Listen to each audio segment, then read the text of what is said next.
Bismillahirrahmanirrahim. Assalamualaikum warahmatullahi wabarakatuh. Alhamdulillah alladzi arsala rasulahu bil huda wa dinil haq liyudhhirahu 'ala dini wa kafa billahi shahida. Asyhadu an la ilaha illallah wahdahu la syarika lah wa asyhadu anna Muhammadan abduhu wa rasuluh. Allahumma shalli 'ala Muhammad. Sallallahu ta'ala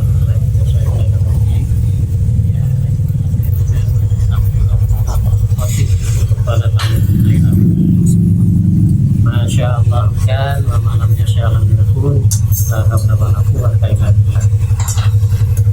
para ikhwan sekalian, pada malam hari ini tiadaan Ustadz atau asatid ya. Yang pertama yang terjadwal yaitu Ustadz Asep, beliau masih di Cianjur, besok baru pulang.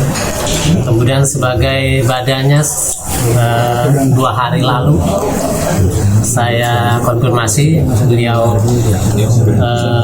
menyanggupi, tapi ternyata tadi pada maghrib beliau mendadak sakit, jadi tidak bisa datang ke sini. Dan saya berinisiatif untuk kita tilawah lagi hafalan yang baru, dan itu saya sudah konfirmasikan ke Ustadz bahwa ayatnya yang nyambung itu 57 sampai 59 ya, Nisa. Mudah-mudahan ini menjadi motivasi kita. Dan selanjutnya ini saya coba bacakan buku dari Imam Yasamur Mansur, yaitu Nasihat untuk Orang Beriman. Ini berkenaan dengan bacaan Al-Quran, yaitu perintah dan keutamaan membaca Al-Quran.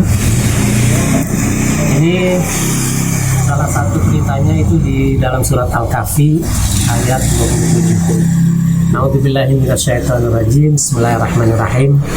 Watslu ma uhiya ilaika min kitabi rabbik la mubaddila likalimatih wa lan tajida min dunihi multahada. Dan bacakanlah apa yang diwahyukan kepadamu, maksudnya Muhammad ya. Dan bacakanlah Muhammad apa yang diwahyukan kepadamu, yaitu kitab dari Tuhanmu, yaitu Al-Quran. Tidak ada seorang pun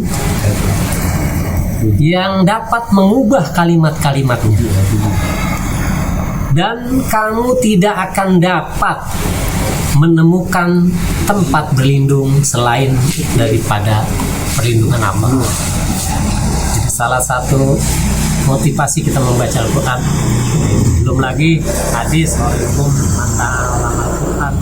alamahu, sebaik-baik kalian adalah orang yang mempelajari Al-Quran dan mengajarkan, dan banyak-banyak lagi. Dan saya coba sedikit mengungkapkan ayat ini bahwa Rasulullah itu hanya diperintah untuk menyampaikan, membacakan kepada manusia. Tidak boleh melebihi, tidak boleh juga mengurangi, tidak boleh menambah, tidak boleh, hanya menyampaikan. Oke, ketika Rasul menyampaikan kemudian ada bantahan-bantahan, maka Rasul hanya tugasnya menyampaikan. Adapun orang yang beriman, orang yang taat, itu urusan mereka dengan Allah Subhanahu wa Ta'ala. Kemudian setelah disampaikan, ini ada kalimat selanjutnya, la mubaddila likalimatih. Tidak ada seorang pun yang dapat mengubah kalimat-kalimatnya.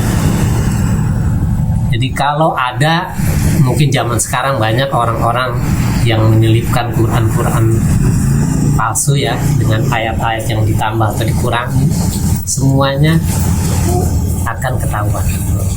Terlebih banyak saudara-saudara kita yang sudah menghafal Al-Quran, jadi akan terdeteksi. Belum lagi lembaga yang mensortir atau mengedit ketika pencetakan di Al-Quran. Jadi sampai kapanpun Al-Quran itu tidak akan artikan tidak akan ada orang siapapun dia, baik manusia, jin, malaikat, tidak ada yang mampu untuk merubahnya.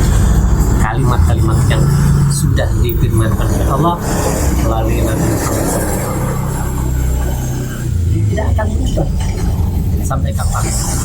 Nah, kita yakin dengan apa yang tadi kita baca tadi, kemudian Ustadz Dian meluruskan, itu pun bentuk bahwa jangan sampai berubah gitu loh. Ini kalimat tidak akan berubah sampai kapan. Makanya kita membacanya pun harus benar sesuai dengan kaidah membaca Al-Quran, tajwidnya, makhrajnya, panjang pendeknya, semua hukumnya yang sudah diatur itu kita taati. Makanya saya minta Ustadz Dian untuk siapapun dia yang membaca ketika salah, salahkan. Jangan dimaklum. Nanti menjadi kebiasaan bahwa seperti itu boleh. Jangan. Jadi kita upayakan tetap yang salah kita salahkan, walaupun nanti ketika dia membenarkannya, berusaha membenarkannya, dia mampunya hanya seperti itu, seperti menyebut salah satu huruf shin atau ain, dia mampunya cuma seperti ain itu seperti alif, seperti hamzah, dia baru mampu seperti itu. Tapi tetap kita jelaskan bahwa hamzah dan ain itu berbeda. Kemudian shin dengan shin. Kemudian yang lebih lagi adalah ketika jim, zal, z. Kebanyakan orang gampangin aja, semuanya dibaca jim. Seperti ijazah, kan jim semua jadinya. Ijajul, jim semua. Ijajul. Jadi itu walaupun kita belum mampu, tapi usahakan itu huruf-huruf itu dibedakan, ya.